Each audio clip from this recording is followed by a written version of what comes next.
یہ ویڈیو ایک داستان اور سچی سٹوری ہے، ایک گمنام ہیرو جس کو پاکستان میں بہت کم لوگ جانتے ہیں۔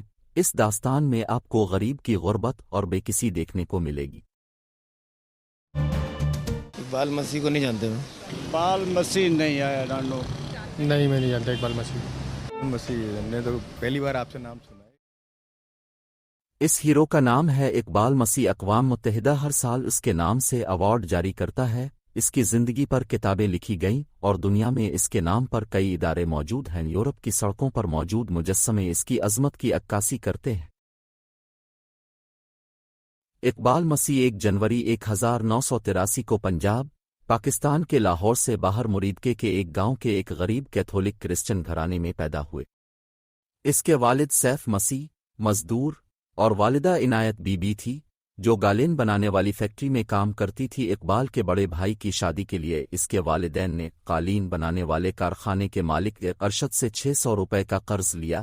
اپنے پاس موجود واحد ضمانت اپنے بیٹے اقبال مسیح سے یہ قرض 4 سالہ اقبال کی محنت سے ادا کیا جانا تھا، جس کی وجہ سے صرف 4 سالہ اقبال مسیح کارپیٹ کی فیکٹری میں مزدوری کرنے لگا اور اس کو دن میں مسلسل 14 گھنٹے کام کرنے پر مجبور کیا جاتا تھا۔ اقبال مسیح جب 10 سال کا ہوا تو اس کو معلوم ہوا قرضوں کی جگہ زبردستی کام لینے پر پابندی عائد کر دی گئی ہے، تو اس خبر نے اس کو فیکٹری سے فرار ہونے کا راستہ دکھا دیا۔ ہماری پولیس جو ہمیشہ طاقتور کا ساتھ دیتی ہے، اقبال مسیح کو تلاش کر کے دوبارہ فیکٹری کے مالک ارشد کے حوالے کر دیا۔ فرار ہونے کی کوششوں اور کام سے انکار کرنے کی وجہ سے اسے دوسرے بچوں کے مقابلے میں بہت کم کھانا دیا جاتا اور اقبال مسیح کو بہت مارا پیٹا گیا۔ ان حالات نے اس کی نشوونما کو روک دیا۔ جب وہ 12 سال کا تھا تو اس کا قد اور وزن 6 سال کے بچے کے برابر تھا۔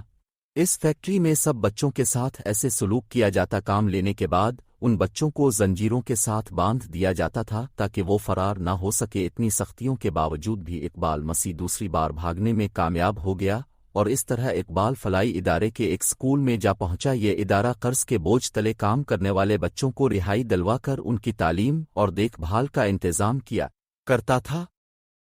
اس سکول میں اقبال نے 4 سالہ کورس صرف 2 سال میں مکمل کر کے پوری دنیا میں دھوم مچا دی۔ یوں وہ بچوں سے زبردستی کام کرانے والوں کے خلاف جاری بین الاقوامی مہم کا حصہ بن گیا۔ اس نے کئی ترقی یافتہ ممالک کے دورے کیے۔ اقبال مسیح کی ان کوششوں سے پاکستان میں لگ بھگ 3000 سے زائد قیدی مزدور بچے آزاد کروا لیے گئے۔ وہ بچوں کے حقوق کی جنگ میں ایک مثال بن گیا۔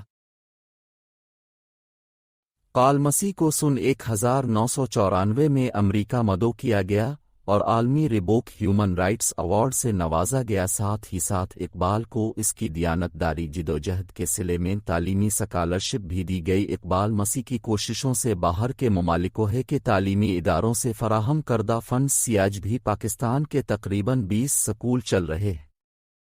معصوم اقبال مسیح کی جدوجہد رنگ لا رہی تھی اور وہ دنیا بھر میں انسانی حقوق کے لیے کام کر رہا تھا۔ وہ وکیل بن کر اپنے اس جدوجہد کو اپنی زندگی کا مستقل حصہ بنانا چاہتا تھا، لیکن پاکستان واپس آ کر وہ زیادہ نہ جی سکا۔